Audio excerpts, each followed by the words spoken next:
김현정의 뉴스 쇼.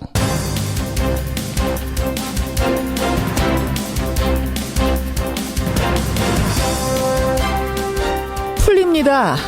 이제야 풀릴 것 같습니다. 애청자 여러분 안녕하십니까? 꽉 막혀있던 국회가 두 가지 열쇠에 의해서 풀리는 모양새입니다. 첫 번째 열쇠는 추미애 대표 발언에 대한 대리사과였습니다. 두 번째 열쇠는 조대엽 고용노동부 장관 후보자의 자진 사퇴였습니다. 결국 이것을 받아들인 국민의당이 추경심사 참여를 선언하면서 국회의 물꼬가 트이는 분위기입니다. 멈춰서 있던 국정농단 재판도 오늘부로 풀릴 것 같습니다. 발가락 때문에 연 사흘 재판에 불출석했던 박근혜 전 대통령이 오늘은 출석을 한다는 건데요. 이 발가락에 대한 국민 여론이 계속 악화되면서 재판부가 사실상의 출석을 명령했습니다.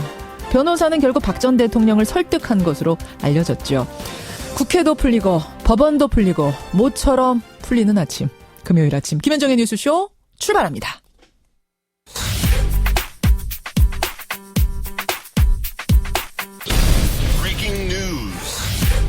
김현정의 뉴스쇼가 주목한 오늘의 포인트 권민철 기자 나와 있습니다. 어서 오세요, 권 기자. 안녕하세요. 첫 포인트 뭐부터 볼까요? 중국 민주화 운동의 별이 졌습니다. 중국의 인권운동가 노벨상 수상자 류샤오보 사망 소식이 들려왔습니다. 네. 간암 투병 끝에 향년 61세로 사망했습니다. 이분은 89년 천안문 민주화 운동 참여로 투옥이 됐었고요. 이후에 2008년도에는 공산당의 일당 종식을 요구한 이른바 08 헌장을 주도를 해서 그렇죠. 11년형을 선고받고 현재 9년째 수감 중이었죠. 말씀하신 대로 이 민주화운동 공로 인정받아서 노벨 평화상도 받았고요. 받았는데 사실은 수상하러도 못 간 거잖아요. 그랬었죠. 투병 생활을 하면서 죽더라도 해외에서 치료받고 싶다 이렇게 이야기를 했었지만은 중국 정부가 끝까지 허락을 하지 않아서 병원에서 숨졌습니다. 사실상 옥중 사망입니다. 그랬다고 봐야겠죠. 중국으로선 인권 후진국이란 이 손가락질을 받게 됐습니다. 국제사회도 이 가택연금 중인 이 류샤오보의 부인을 풀어주라 이렇게 중국에 압박을 하고 있습니다. 시진핑 주석의 고민이 좀 있을 것 같아요. 류샤오보 사망 소식 오늘 큰 뉴스고요. 다음 포인트는요. 국회 정상화의 물꼬 트다. 제가 아까 설명드렸습니다. 어제 하루 긴박하게 돌아갔는데 결국 조대엽 후보자의 사퇴가 결정적인 계기가 된 거죠. 네. 어제 정말 좀 드라마틱했는데요. 이 추 대표의 머리 자르기 발언에 대해서 청와대 임종석 비서실장이 국민의당 찾아가서 이 대리 사과하고 또 민주당의 우원식 대표는 문 대통령을 그 시간에 만나서 국회의사도 존중해달라 이렇게 청원을 하고 결국에 문 대통령이 소신을 접고 조대엽 후보자를 사퇴시키면서 국회 정상화의 분위기가 조성이 된 겁니다. 국민의당은 어제 의원총회에서 이 추경과 인사청문회 일정에 참여하는 쪽으로 일단 의견을 모았고요. 보수 야당들은 오늘 의원총회를 열어서 대응을 결정을 합니다. 자유한국당, 바른정당도요. 송영무 국방장관 임명에 이들 두 보수 야당은 여전히 못마땅해 하고 있지만요.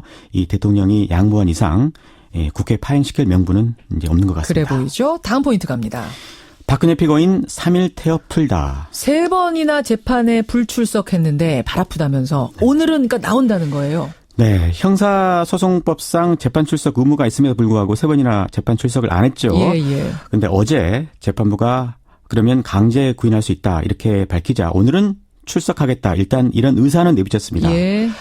구치소의 진료 내역을 보더라도 별다른 부상이 아닌 걸로 일단 확인이 됐고요. 하지만 그동안 여러 차례 재판부를 사실상 농락해온 일이 많아서요. 오늘 출석을 해야 출석을 하는 겁니다. 출석을 해야 하는 겁니까?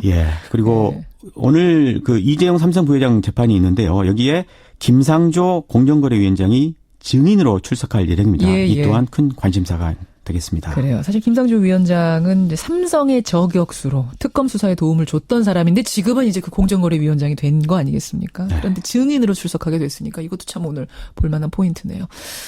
갑질 사건이 또 났어요. 그러게요. 잊혀질만 하면 발생하는 게 대기업 회장들의 갑질 사건인데 이번에는 종군당 이장한 회장이 자신의 운전기사들에게 심한 욕설을 일삼아오다가 그 욕설 한 목소리가 공개가 됐습니다. 종근당 회장이 운전기사들이라 하면 복수네요. 그렇죠.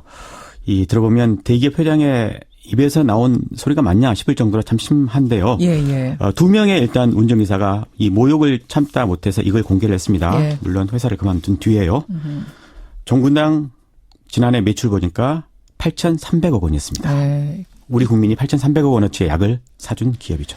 오늘 아침에 가장 핫한 뉴스가 이 종군당 회장의 갑질 소식입니다. 저도 이 사전에 녹취 파일 들어봤는데 삑소리가 너무 많아서 욕설이 너무 많아서 이걸 방송할 수 있을까 정도예요. 저희가 이 운전기사를 새벽에 긴급히 섭외했습니다. 예, 운전기사가 나오기로 했습니다. 잠시 후 8시에 그 운전기사의 얘기 직접 들어보고 녹취 파일도 들어보죠. 권민철 기자 수고하셨습니다. 고맙습니다. 주 에티오피아 한국 대사관에 근무하는 한 여직원이 고위 외교관 A씨에게 성폭행당했다는 신고가 술에 취해 정신을 잃은 여직원을 차에 태우고 자기 숙소로 데려가 성폭행한 외교부는 혐의가 확인되면 엄중 조치할 계획입니다. 예, 해외 공간에서 또다시 성추문이 벌어졌습니다. 이번에는 아프리카 대륙 에티오피아에서 벌어진 일인데요. 주 에티오피아 한국 대사관에 근무하던 고위 외교관이 행정 여직원을 성폭행했다는 이런 신고가 접수된 겁니다. 외교관의 성추문, 이게 처음 있는 일이 아니죠. 강경화 외교부 장관은 매우 개탄스럽다. 무관용 원칙으로 대처하겠다. 이런 입장을 밝히기도 했습니다. 그래서 저희가 어제 그 에티오피아 현지 교민들을 좀 접촉해봤습니다. 그런데 취재 중에 뜻밖의 사실들을 여러 들었습니다. 어떤 내용들인지 직접 확인하시죠. 현지 교민 익명으로 연결을 합니다.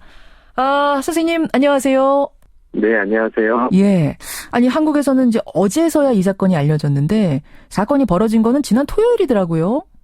네, 해당 사건이 있고 난 이후에 바로 지인을 통해서 또 친한 분들께 도움을 요청했던 걸로 알고 있습니다. 그래서 저도 이제 그런 과정 가운데서 소식을 듣게 되었고, 그래서 바로 몇몇 교민분들께서 어떻게 대처를 해야 할지 말씀을 해주셔서 생각보다 신속하게 대처를 했던 것 같습니다. 그렇군요. 지난 8일, 그러니까 사건이 있고 나서 바로 피해 여성이 교민들한테 SOS를 친 거군요. 네, 뭐 주변에 이제 친했던 분들께 이야기를 했고 이제 그분들이 다른 분들에게 도움을 구하는 과정에서 조금씩 알려지게 되었던 것 같습니다. 뭐라고 하면서 도움을 요청했다고 하나요?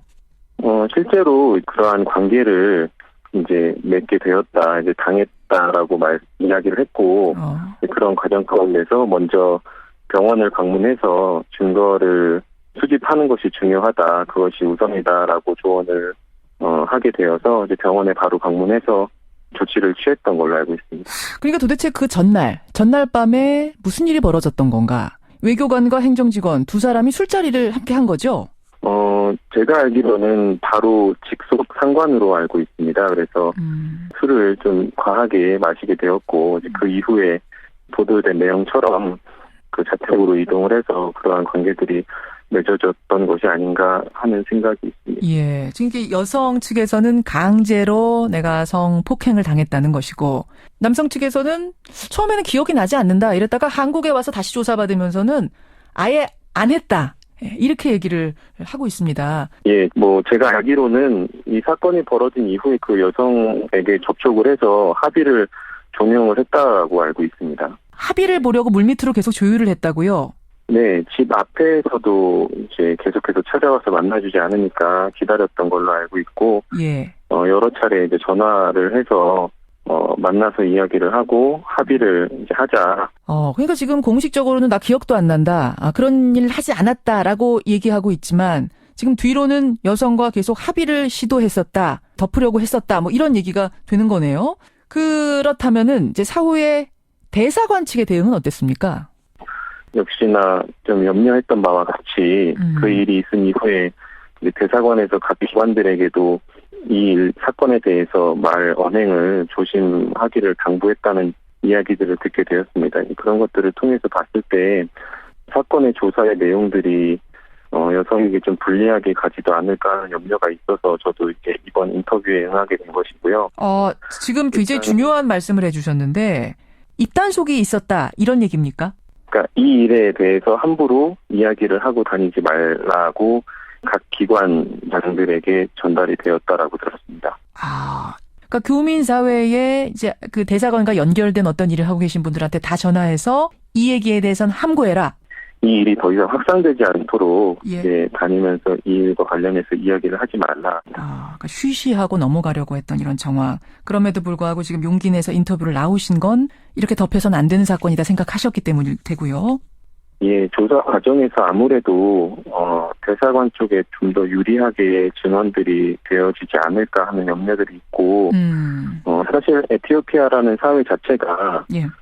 교민 수 자체도 덕을 뿐만 아니라 한인회 자체도 구성이 되어 있지 않습니다. 그리고 대부분의 60-70% 이상의 교민들이 직간접적으로 대사관과 관계가 되어 있는 분들이 대부분이에요. 그러니까 거기가 이민을 많이 가는 곳은 아니기 때문에 거기에 있는 한국 교민이란 분들은 대부분이 뭐 국책기관에서 파견 나가 있다든지 공기업에서 해외 근무를 나왔다든지 이런 분들이란 말씀이에요. 대사관하고 때려야 뗄 수 없는 깊은 관계가 있는 이런 분들. 예, 그리고 이제 뭐 정부 기관 같은 경우는 매주 대사관 식구들과 또 대사나 그 외의 직원들과 부딪힐 수밖에 없는 관계에 있고, 예. 이제 해외 공관들이 다 그러한 것처럼 예. 모든 것들이 대사관이 주체가 되고 대사관이 어떤 특별한 권력들, 권한들을 갖고 있기 때문에 예. 조사의 과정에 있어서도 이제 대사관의 불리한 진술들을 하기가 대놓고 할 수 있는 사람들이 많지 않다는 거죠. 제가 지금 들으면서 사실은 이제 해외 공간에서 이런 성추문을 비롯한 안 좋은 일들이 종종 발생하는데 왜 근절이 안 될까? 그 해답이 좀 찾아지는 것 같습니다. 교민 사회가 굉장히 좁은 사회고 서로 다 연결돼 있기 때문에 특히 대사관의 힘이 워낙 크기 때문에 거기에 밑보이면 안 되는 것이고 쉬쉬해라 뭐 이런 지령 아닌 지령이 떨어지면 다들 알고 있는 내용을 얘기도 못하고 이렇게 위축될 가능성이 크다는 얘기예요. 이런 식으로 쉬쉬하고 덮고 넘어가는 케이스들이 꽤 있겠네요. 예, 제가 이번 일을 진행하면서 그동안 저도 알지 못하고 있었던 이야기들에 대해서 많이 알게 되었는데 어떤 겁니까?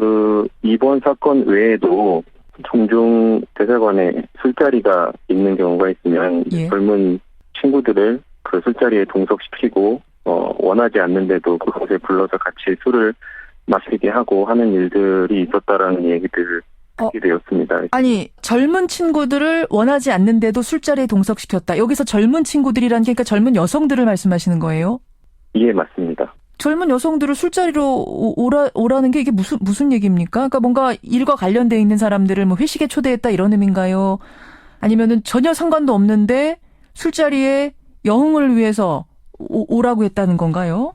이제 이곳 같은 경우는 이제 여러 친구들이 젊은 20대, 30대 친구들이 봉사를 하기 위해서 온 친구들도 많이 있고 봉사하러 와 있는 에티오피아에 예. 친구들도 있고 여러 개 또 계약직이나 인턴 과정으로 와 있는 친구들도 있는데 그 친구들이 속해 있는 기관들이 대부분은 다 정부 기관에 속해 있고 혹은 정부 기관과 관련된 일을 하고 있는 친구들이 대부분이거든요. 그래서 괜찮은 친구들이 이렇게 오게 되면 술자리 같은 곳에 불렀던 걸로 알고 있습니다. 술자리에 초대를 했다는 그 자체만으로 문제가 될 순 없을 거고 원치 않는 술자리인데 강제로 불렀다든지 혹은 가서 이게 좀 좋지 않은 일을 당했다든지 불쾌한 일을 당했다든지 이렇게 되면 이제 문제가 될 텐데요. 그 부분에 대해서는 좀 어떤 들은 이야기가 있으세요? 예. 그러니까 원치 않는 자리인 거죠. 그 술자리 자체가. 그럼에도 불구하고 이제 거부할 수 없이 그 자리에 나아가야지만 되는 그 상황 자체가 그들에게는 좀 힘들었다라고 이야기하고 그 옆자리에 예. 이제 원치 않음에도 불구하고 그 옆자리에 앉아서 술을 마시라고 이야기하는 이러한 것들에 대해서 이야기하면서 이제 그러한 부분들이 불쾌하기도 했고 좋지 않은 경험이었다라고 이야기를 했었습니다. 그 외교관의 옆자리 말씀하시는 거죠? 예, 맞습니다. 젊은 여성 봉사자들, 여성 인턴들 그 술자리와 직접 연관이 없는데도 불러내서 옆자리에 앉게 하고 여흥을 위해서 불렀다는 느낌이 들 만큼 불쾌한 자리였다, 원하지 않는 자리였다라고들 이야기를 하는 거고요. 예, 그거는 그 자리에 가게 된 거의 대부분의 친구들이 동일하게 이야기하고 있는 바입니다. 혹시 그런 거 자리에서 성추행이 더 있었을 수도 있는데 이제 쉬쉬하면서 혹시 불이익 당할까 봐 쉬쉬하면서 넘어가는 경우도 있었을 수도 있겠네요. 지금 말씀 들어보니. 예, 저는 충분히 있었을 것이다라고 생각이 듭니다. 알겠습니다. 예, 이번 에티오피아 공간에서 벌어진 성추문 사건. 왠지 지금 드러난 게 전부가 아닐 것 같다라는 의혹이 생기는데요. 오늘 어려운 인터뷰인데 또 좁은 교민사회에서 이게 다 알려질 수도 있는 어려운 인터뷰인데 용기 내주셔서 감사드리고요. 네. 반드시 진실이 밝혀지기를 저희도 여기에서 관심 갖고 끝까지 지켜보겠습니다. 예, 감사합니다. 예, 오늘 고맙습니다. 에티오피아 현지 교민 익명으로 만나봤습니다.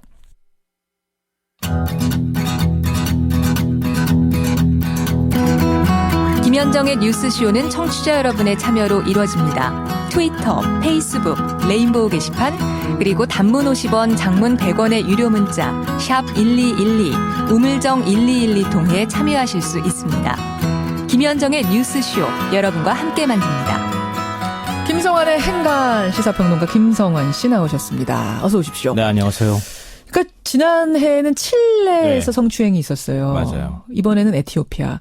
근데 이게 도대체 어떻게 이런 일이 자주 벌어지나 우리는 그것만으로도 놀랐는데 이 교민분의 얘기를 듣다 보면 더 있었을 수도 있겠다. 네, 충분히 가능한 얘기인 것 같아요. 쉬쉬하고 덮고. 그러니까 외국에 나가서 힘들게 사는 그 국민들. 예. 오히려 외교관들이 대장 역할을 거기서 하려고 그랬던 거 아닌가. 그러니까요. 거기서도 갑질이 있었던 거 아닌가. 그런 거기서도 생각이 갑질이 있었던 거야. 네. 정말 듣고 보니 이것도 갑질이네요. 교민들 상대로 말하지 말아라. 네. 말하면 불이익 당할 수 있다는 거를 압박하는 거잖아요. 네, 그리고 술자리에 부르고. 네. 종근당 갑질 사건도 오늘 아침에 뜨겁습니다. 네, 맞습니다. 8시에 그것도 한번 듣고 가세요. 네. 김성환 씨. 오늘 행간은 뭐 얘기할까요? 어제 조대엽 노동부 장관 후보자가 자진 사퇴했습니다. 했습니다. 이 조대엽 후보자는 그동안 야권에서 김송조, 송상무 트리오라고 부르면서 송영무 후보자와 함께 줄기차게 낙마를 요구했던 바로 그 장본인이었는데요. 그렇죠. 결국 스스로 물러난 조대엽 후보자. 이 뉴스의 행간을 좀 살펴볼까 합니다. 지금 장관 후보자 중엔 두 번째 낙마입니다. 예, 맞습니다. 예. 이 지난달 17일이었었죠. 안경환 법무부 장관 후보자가 혼인무효 판결 문제로 지명 닷새 만에 사퇴를 했고요. 예. 이번에는 조대엽 후보자가 임명된 지 32일 만에 자진 사퇴를 했습니다. 그렇죠. 조 후보자는 아시다시피 음주운전과 거짓 해명 논란, 또 국회 청문회에서 노동 현안에 제대로 답변하지 못해서 이 전문성이 너무 떨어지는 거 아니냐 이런 야당의 집중적인 사퇴 요구에 시달려왔습니다. 그렇죠.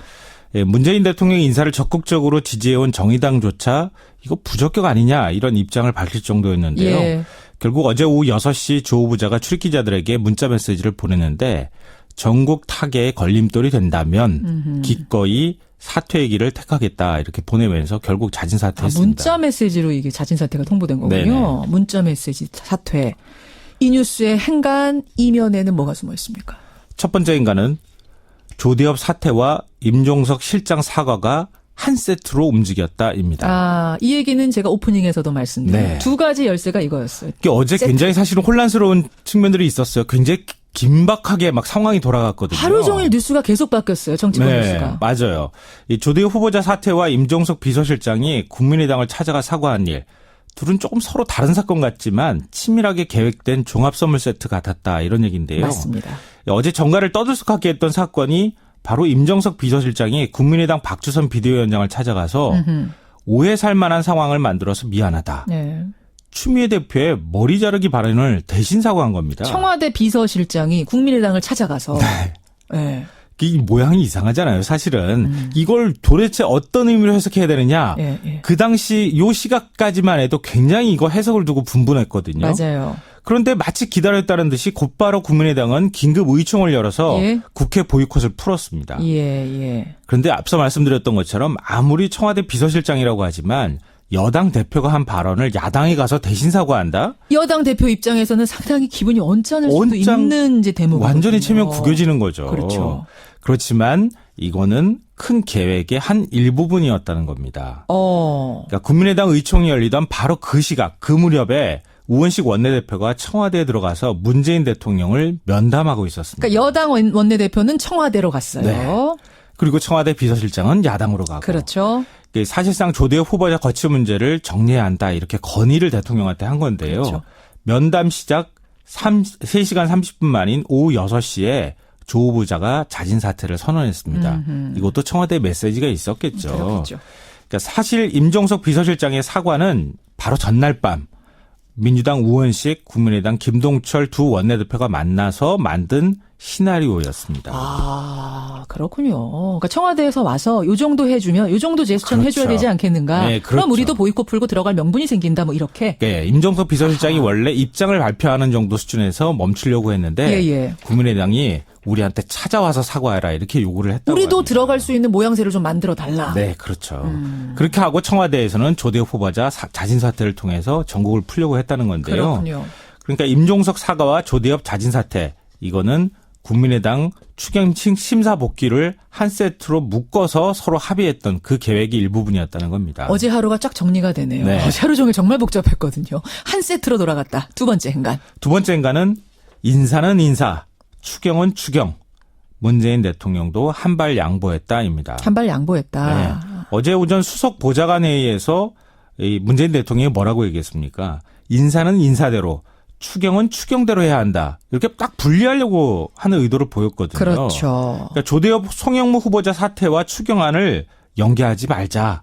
야당이 오히려 유감을 표명했다고 볼 수 있는데요. 그러니까 이때까지만 해도 문 대통령 입장 변화 없다. 그러니까 임명 그냥 밀고 나가겠구나라고 해석들 다 했거든요. 네, 맞아요. 다 그런 식으로 생각을 했는데 네. 결국 국민의당의 요구를 수용해서 협치를 선택했다는 겁니다.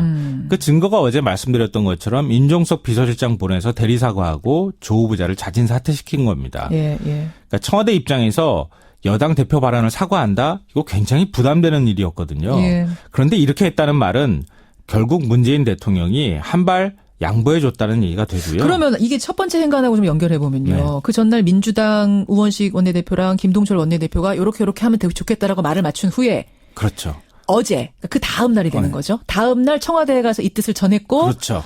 문재인 대통령 오전만 해도 아니다. 이건 이거고 저건 저거지 했던 것이 그렇죠. 그 발언 뒤에 가가지고 극적으로 얘기를 한 거죠. 돌아선 거군요. 예, 맞아요. 우원식 원내대표의 말을 받아들인 거군요. 네, 그렇죠.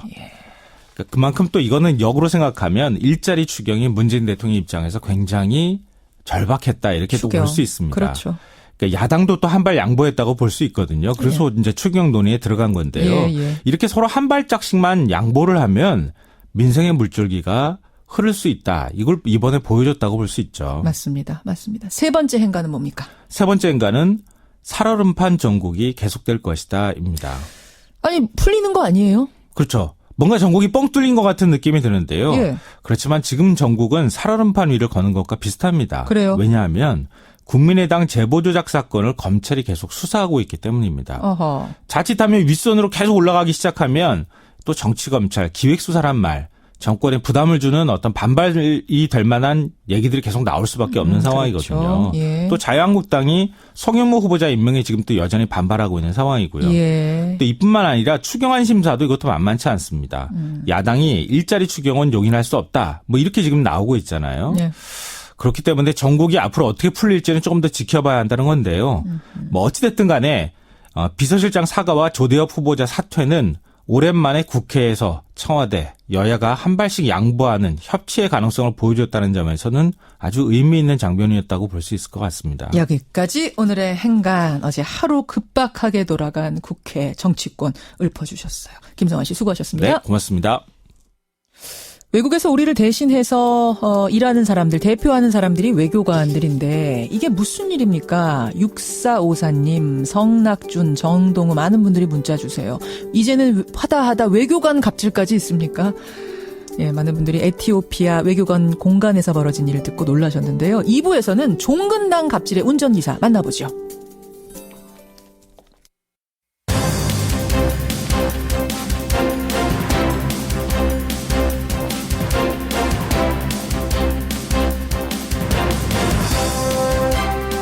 김현정의 뉴스쇼 2부 출발합니다. 종근당의 회장이 자신의 운전기사들을 상대로 심각한 욕설과 폭언을 퍼부어온 녹취 파일이 공개가 됐습니다. 참다 못한 운전기사들이 이 녹음 파일을 언론에 제보하면서 오늘 아침에 이제 가장 큰 뉴스가 된 건데요. 참 잊을만 하면 터지는 이 갑질, 재벌의 갑질, 소위 이 상류층이라 불리는 사람들의 갑질 사건이 또 터진 겁니다. 운전기사가 할 말이 많다고 그럽니다. 잠시 후 이 전직 종근당 회장의 운전기사의 증언 직접 들어보도록 하죠. 오늘 금요일 월간 정청래에 있는 날입니다. 예, 한 달 만에 돌아온 정청래 의원. 지금 이 전국 참 복잡한데요. 어떻게 바라보고 있는지 함께 짚어보고요. 오늘 와이뉴스에서는 미스터 법질서라 불리던 김기춘 전 비서실장. 김기춘 전 실장의 새로운 별명이 생겼답니다. 미스터 모릅니다. 예, 미스터 법질서라 불리던 그 사람이 왜 미스터 모릅니다가 됐는가. 오늘 와이뉴스에서 분석해보죠.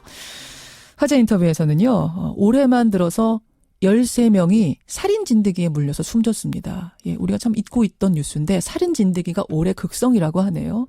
이 이야기 들어보도록 하죠. 연세대 의대 용태순 교수 만나보고요. 50원에 남은 100원의 장문 유료 문자입니다. 샵 1212 카톡 레인보우까지 열어놓고 출발합니다. 또다시 갑질이 논란입니다.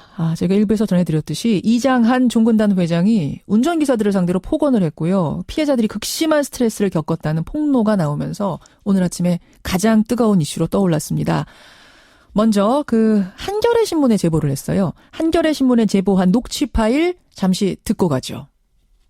돈 주고 시키는 건데 그따위로 일하면 어떻게 임마. 어디서 굴러먹다 온 새끼들이 그냥 자꾸 내 앞에서 이따위로 일하고 있어. 너는 월급 받고 일하는 놈이야. 잊어먹지 말라고. 알았어? 그거 운전하기 싫으면 그만둬 야. 내가 네 똘만이냐 임마. 무슨 얘기를 하면 대답을 안 하고 자식이 그냥 입먹은 벙어리처럼 가만히 있어. 회장님, 뭐? 드릴 말씀이 있습니다. 운전 나 한 다음에 얘기해. 욕하지 마십시오. 야 임마.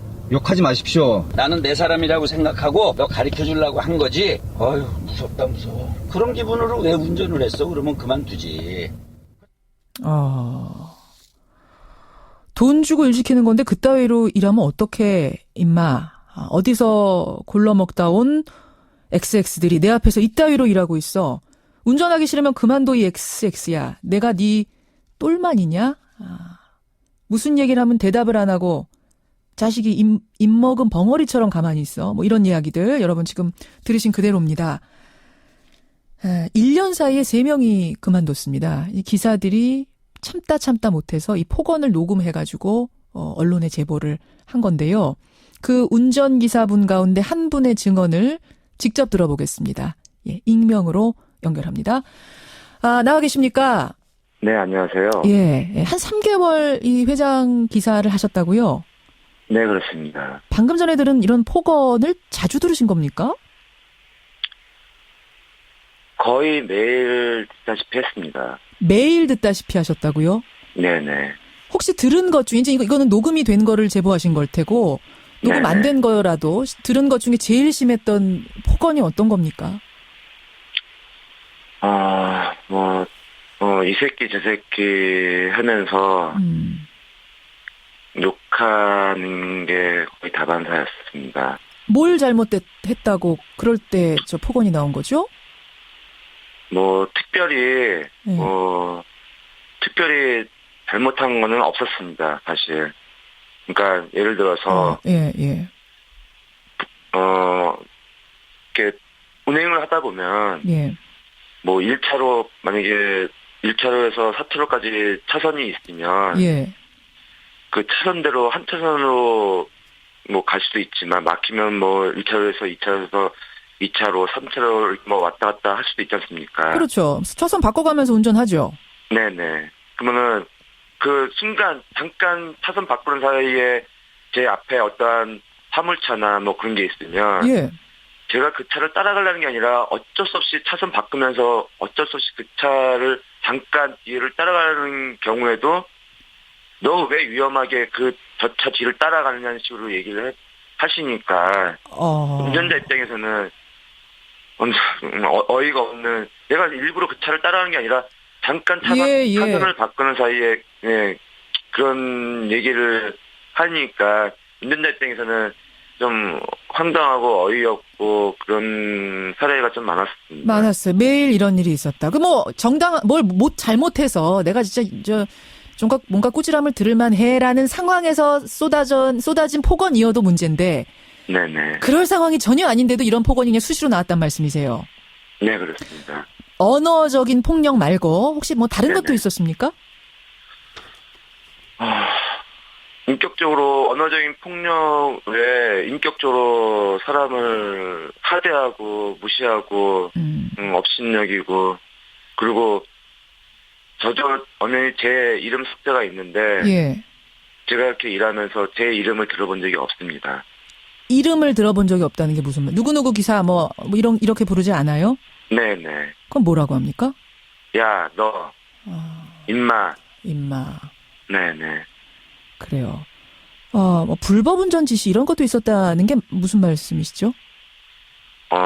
예를 들어서 어떤 스케줄이 있으면 예. 좀 예를 들어서 저녁 시간대라든지 예. 퇴근 시간 무렵에는 항상 트래픽이 걸리지 않습니까? 그래서 교통이 막히죠? 네네. 그러면 좀 그걸 감안해서 서둘러서 나오시면은 예. 운전자 입장에서 좀 여유 있게 이렇게 모실 수가 있는데 항상 쫓기듯이 항상 모든 일정을 촉박한 시간 안에 쫓기듯이 운행을 했었습니다. 그렇다 보면은 운전자 입장에서는 그래도 최소한 안전운전을 하면서 그 시간을 맞추려고 노력을 하는데 예. 그 노력하는 거는 생각 안 하시고 예. 만약에 전방에 뭐 사람이 없거나 차량이 없으면 빨간불인데도 무시하고 통과해라 그 말을 안 들면은 이제 막 폭언이 날라오고 고속도로를 운행하다가 차가 막히면 예. 전용 차선을 타라. 전용 차선 타라. 버스 전용 차선. 야 지금 뭐 임마 저기 지금 약속 시간 늦었는데 이렇게 가면 돼. 신호 무시하고 전용 차선 타고 가. 뭐 이런 지시들. 네, 그렇죠. 근데 그거를 만약에 그 지시사항에 대해서 어떤 반론을 얘기하고 설명을 하면 예.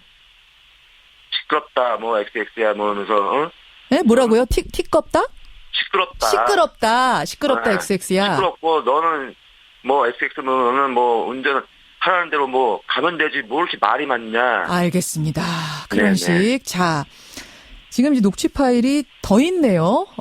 하나만 좀 더 들어보겠습니다. 종군당 회장이 운전기사들에게 한 말입니다. 너는 그 생긴 거부터가 뚱해가지고 그 살쪄가지고 네 차 갖고 다니면서 그러면 뭐 하려고 회사해? 이게 애비가 뭐하는데 제대로 못 가르치고 그러는 거야 이거. 쟤네 부모가 불쌍하다 불쌍해. 그 나이엔 네가 돈 벌어 살아. 집에서 주는 돈 갖고. 지금 삑 소리가 너무 많아서 여러분 무슨 얘기인지 잘 알아들으시지 못할 정도죠. 이 삑 소리는 다 욕설이라고 생각하시면 됩니다. 살쪄서 미쳐서 뭐하러 회사에 다니냐 XXXX. 아비가 뭐하는 X인데 제대로 못 가르치고 너희 부모가 불쌍하다 불쌍해 XX. 뭐 이런 거네요.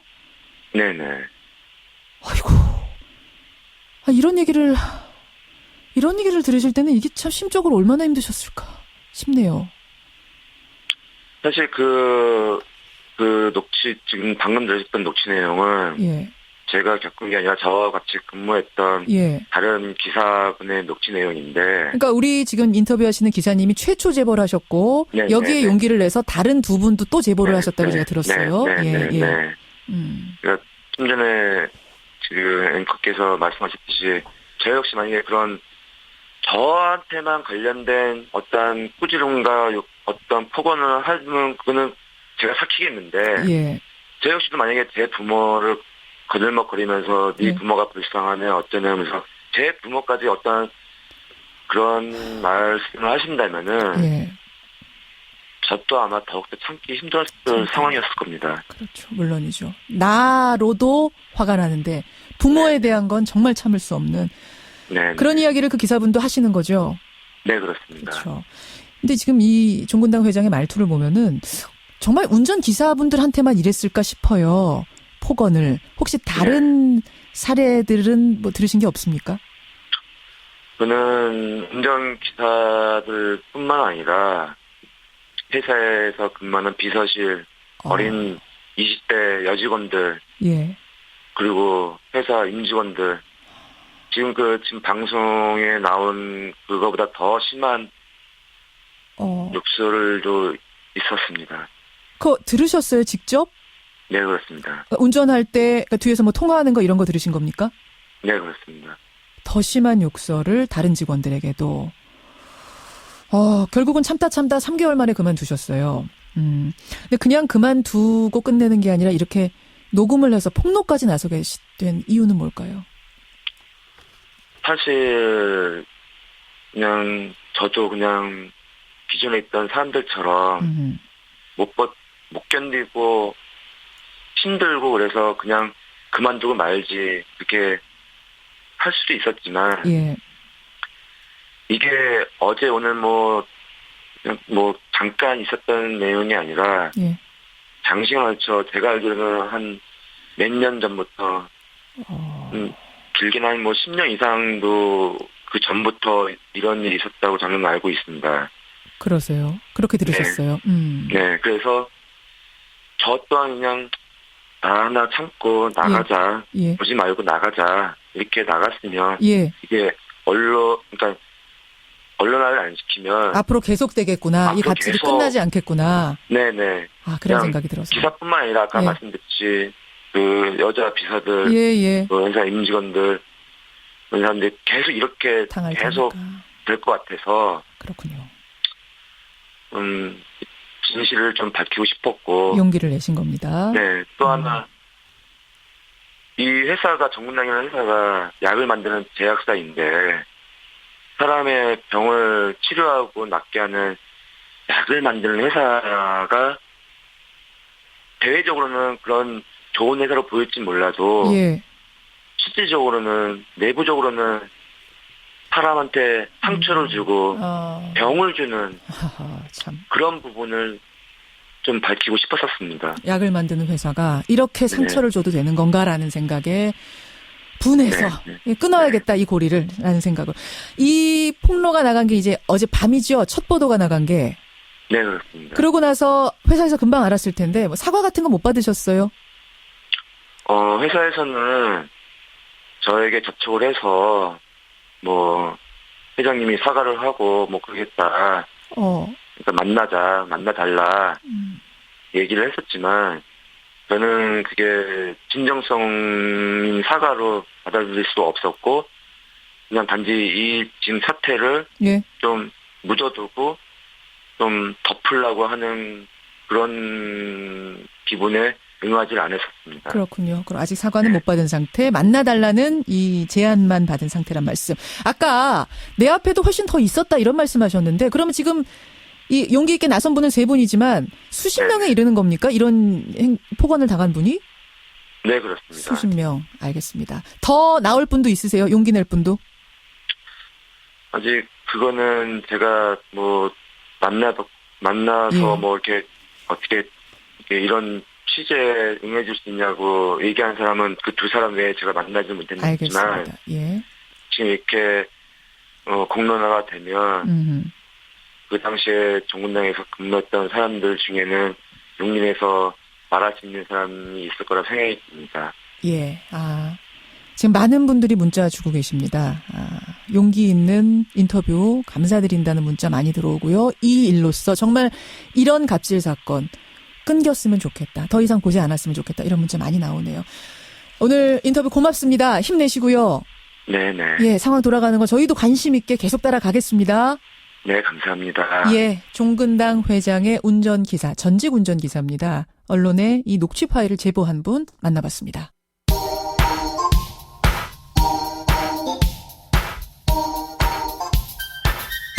김현정의 뉴스쇼 CBS 라디오와 함께하고 계십니다. 저는 퇴근길 시사자키 정관용입니다.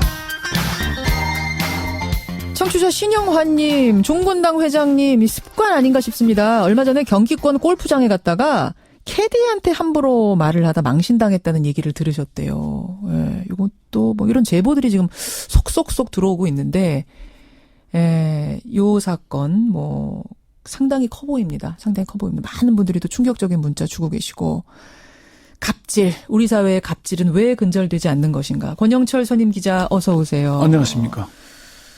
박근혜 전 대통령 얘기를 어제 했는데 우리가 발 이야기, 발 때문에 재판 나가지 않는 일종의 이제 구치소 갑질이라고 해야 됩니까? 어쨌건 내성 발톱, 문턱에 발 조금 찐 그 정도라고 얘기를 했는데 그렇게 사실이 공개되니까 결국은 오늘 나가는 것으로 오늘 오후에 출두한답니다. 원래는 오늘도 안 나가는 걸로 해놨어요. 불출석하겠습니다. 사유서를 냈는데 결국은 재판관이 거의 명령에 가깝게 재판장이라고 재판장이 나오라고 했고 오늘 나가겠다. 어제 와이뉴스를 들은 것 같습니다. 아마 재판장이 좀 듣고 했지 않을까 싶습니다. 출근길에. 오늘 와이뉴스 뭐 가지고 오셨어요? 김기춘 피고인에 대한 얘기입니다. 예. 박영수 특별검사가 지금 7년을 구형을 했죠. 예. 1심 선고는 오늘 27일에 열립니다. 한때는 미스터 법질서로 불렸는데 예. 국정농단 사태 이후에 청문회와 특검 수사 재판 과정에서 자신에게 불리한 부분은 모른다, 보고받지 못했다면서 책임을 회피하고 있죠. 어허. 그래서 미스터 법질서 김기춘은 왜 미스터 모릅니다가 됐나 이렇게 주제를 정해봤습니다. 미스터 법질서. 별칭이 그러고 보면 김기춘 전 실장은 참 많아요. 뭐 기춘대원군부터 시작해서. 그러니까 뭐 좀 다양한 공직 경험이 있는데 검찰총장, 법무부 장관 등등. 예. 이렇게 이제 좋은 의미 또는 권력자의 의미로서 미스터 법질서, 왕 실장, 기춘대원군 이렇게 불리게 됐죠. 예. 그런데 긍정적이거나 뭐 그런 것보다는 오히려 부정적인 이미지의 별칭이 더 훨씬 많습니다. 어떤 게 더 있던가요? 한홍구 성공회대 교수는 김기춘 피고인을 법을 악용한 도적이다 이렇게 허허. 얘기를 했고요. 예. 박지원 국민의당 전 대표는 법률 미꾸라지라고 얘기를 했죠. 조대환 전 청와대 민정수석은 지역 감정 조장자라면서 매국노라고 불렀고요. 예. 박영수 특별검사팀에서는 스스로 도성질하면서 사약 운운하는 것을 비판하면서 소신도 없는 간신에 불과하다고 얘기를 하기도 했고요. 특검팀에서 나온 얘기는 간신이에요. 예. 그 지금의 청와대 조국 민정수석이 교수 시절에 김기춘 씨를 법률 마귀다 그렇게 얘기를 하기도 했고요. 그래요. 예. 근데 미스터 모릅니다라는 별칭도 있었어요. 저는 이건 처음 듣는 것 같은데. 이건 이제 CBS 김현정의 뉴스 쇼 팀에서 그렇게 부르기로 했습니다. 권영철 기자가 명명하는 겁니까? 우리 그 팀에서 다 그렇게 논의를 해서 왜 그렇게 부르는지 잠시 한번 들어보시겠습니다. 예. 저는 사실 잘 모릅니다. 아이 정말 최순실은 모릅니다. 저는 그렇게 얘기한 일이 없습니다. 없습니까? 네, 죄송합니다. 저도 이제 나이 들어서 최순실이라는 이름은 이제 보니까 뭐 제가 못 들었다고 말할 수는 없습니다. 그러나 최순실이를 알지는 못합니다. 미스터 모릅니다. 맞네요. 모릅니다라고 얘기해도 결정적인 증거가 나오니까 뭐 나이가 들어서 뭐 이렇게 또 빠져나갔죠. 예. 김기춘 씨는 또 청문회에서 세월호 참사 당일 대통령 행적과 관련해서도 박영선 의원과 계속 이제 공방을 했는데, 예. 뭐 모른다, 뭐 제가 잘 알지 못한다, 비서실장이 일일이 일거수일투족을 다 아는 것은 아니다 이렇게 그런 얘기 했었습니다. 했잖아요. 예. 블랙리스트 관련 재판에서도 마찬가지로 불리한 질문에 대해서는 모릅니다, 아닙니다, 보고받지 못했습니다의 답변을 이어갔습니다. 그러니까 우리가 청문회 자리는 여러분 생생히 기억하실 텐데 조금 전에 들으신 것처럼 지금 재판정에서도 똑같이 모릅니다 하고 있던 거예요? 그렇죠. 그러니까 그 소신을 얘기하는 것이 아니고 예. 계속 책임 회피성 발언만 하고 있다. 그래요. 그래서 김기춘 피고인에게 미스터 모릅니다라는 새로운 별칭을 부여하기로 한 겁니다. 간신이라고 한 거는 왜 간신입니까? 자, 이 말을 뭐 누가 했는지 밝히지는 않겠습니다. 이게 뭐 공식적으로 한 얘기는 아니니까요. 다만 김기춘 피고인이 법정에서 과거 왕조 시대 같으면은 망한 왕조에서 도성질을 했으면은 사약을 받지 않았겠느냐. 100번 죽어도 마땅하다고 얘기를 했잖아요. 그런 말 했습니다. 왕조 네. 정권에 비유했어요. 100번 죽어도 마땅하다면 책임을 져야 되는데 예. 실제적으로 무슨 잘못을 했는지 물으니까 단지 내가 그 시절에 비서실장을 한 것이 잘못이다 이렇게만 얘기를 하는 거예요. 구체적인 잘못에 대해서는 아니라고. 난 잘못한 게 없는데 내가 비서실장을 했기 때문에 난 이 자리에 있는 거다. 이런 얘기가 되는 거잖아요. 왜 간신이라고 불리는지 청문회에서 민주당 안민석 의원과 김기춘 씨의 말 잠시 들어보시죠. 예. 아직도 정의는 13년 청와대 출입기자 송년회에서 우리 대통령은 매력적이고 차밍하고 위험하고 디그니티하고 엘리강스 우아하다. 여전히 그렇게 생각합니까? 그 당시에는 그렇게 생각했습니다. 지금은 그렇지 않다는 말씀입니까? 뭐라고 드릴 말씀이 없습니다. 김기춘 씨는 자신의 회고록에서도요. 예. 박근혜 전 대통령을 박정희 대통령의 원칙과 판단력, 어머니 유경수 여사의 자애로움을 겸비해 훌륭한 정치 지도자로 성장했다. 젊은 시절 부모를 충격적으로 이어이고 오랫동안 마음 수양을 거듭하고 독서를 많이 한 결과 내공이 쌓였다고 축켜 세우게 됐습니다. 이런 표현을 아무나 할 수 있는 것은 아니죠. 그렇죠. 그러니까 청와대에서는 이른바 적자 생존이 예. 김기춘 피고인이 비서실장 되면서부터였다. 그러니까 그 받아쓰기 하면서 적자 생존하는 거 있잖아요. 청와대 사람들. 적어야 생존한다. 예, 네. 그게 김기춘 실장 시절부터 그랬다는 얘기도 나와요. 예, 그렇게 들었습니다. 특검과 박근혜 정부에서 청와대 수석을 지낸 관계자들의 말에 따르면 그렇다고 합니다. 박근혜 정부 초기 허태열 비서실장 시절에는 대통령이 어떤 지시를 하더라도 상황에 맞지 않으면은 두세 차례 의견을 개진해서 바로잡기도 했고 받아쓰기 문화는 그렇게 심하지 않았다고 합니다. 그런데 김기춘 씨가 비서실장이 되면서부터 달라지기 시작했다는 거죠. 김 실장은 대통령 말씀은 법과 같습니다. 이의 제기를 해서는 안 되고 끝까지 실천해야 합니다라고 지시했다고 합니다. 그 이후에 이제 수석 비서관을 비롯한 회의 참석자들이 받아쓰기를 할 수밖에 없었고 일방통행식 업무가 됐다는 겁니다. 그래요. 오늘 이야기를 좀 마무리를 지어야 되는데 미스터 법질서 김기춘은 왜 미스터 모릅니다가 됐나. 결론은 뭡니까? 이게 뭐 아까 법비 매국노 얘기도 했잖아요. 예. 정말 법을 전공한 사람, 법을 잘 알 것 같다는 사람이 법을 이용해서 요리조리 빠져나가고 책임을 회피하고 이런 모습이 국민들에게 어떻게 법치주의로 비춰질 수 있겠습니까? 곧 아마 1심 선고가 있을 텐데 예. 우리가 제대로 좀 지켜보자 하는 그런 취지입니다. 김기춘 전 실장의 행보를 우리가 쭉 따라가 봤습니다. 모르쇠로 일관하는 요즘의 행보까지. 1심 선고 언제예요? 27일입니다. 27일 앞두고 한번 곱씹어봤습니다. 권현철 선임 기자 수고하셨습니다. 네.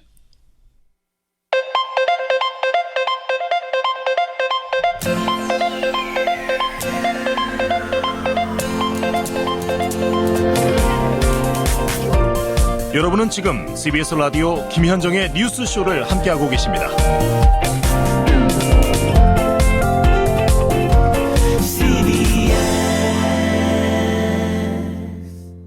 어제 얼마나 더우셨습니까?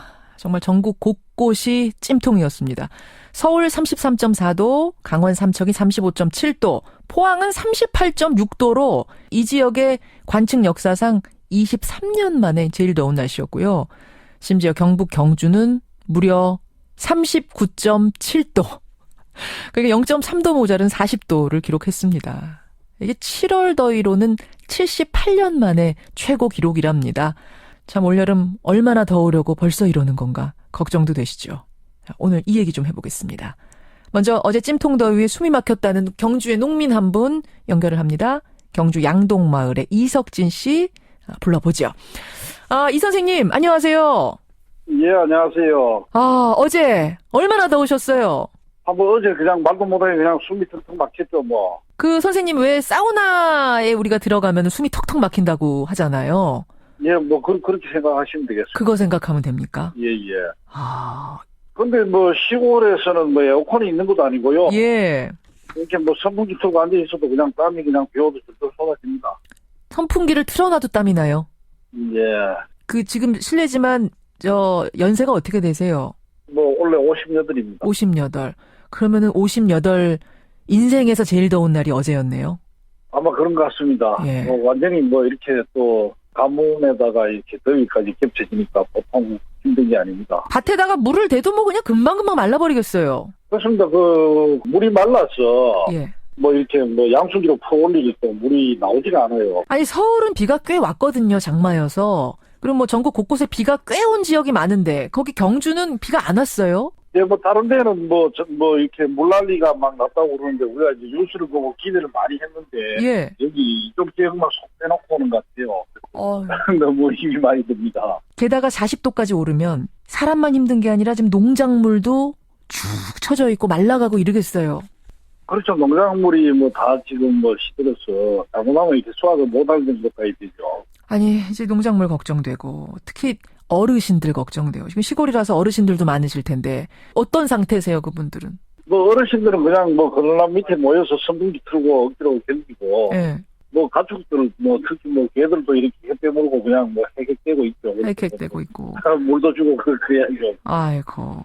아니 왜 우리가 그 농담 삼아서 진짜 더운 날이면 저 아스팔트 위에다가 계란 풀면은 후라이 될 것 같다 이런 농담들 하는데. 그 정말 아마 저 후라이 해도 될 것 같아요. 이렇게 뭐 열기가 확 올라오는 게 느껴집니다. 참.